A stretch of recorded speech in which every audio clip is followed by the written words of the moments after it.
December 2017, at the 11th Ministerial Conference in Buenos Aires, a significant development unfolded.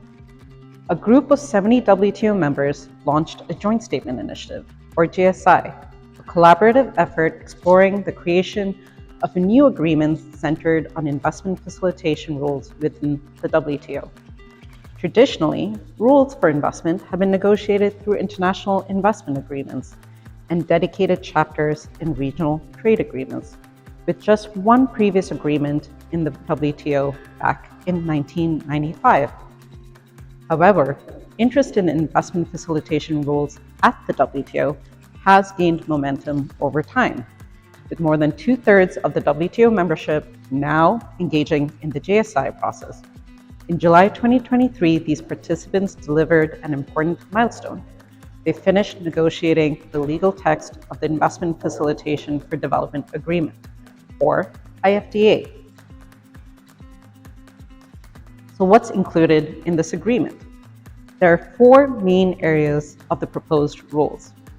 The first are commitments to improve the transparency of investment measures.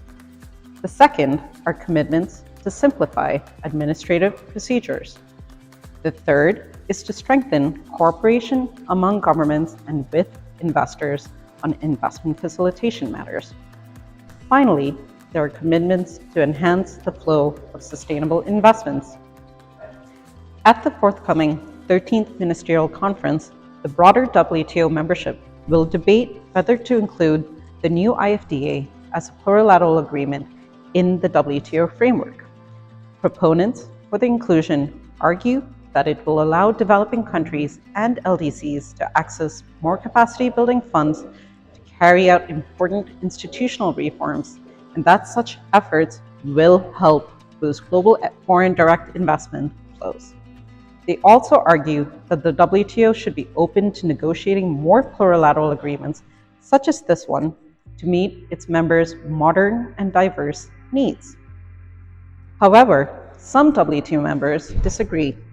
Critics raise concern about the implementation costs of the agreement. Opponents also argue against increasingly including plurilateral initiatives into the WTO, arguing that this will undermine the weakest and poorest countries' engagement and will distract the attention away from the multilateral agenda. What do you think?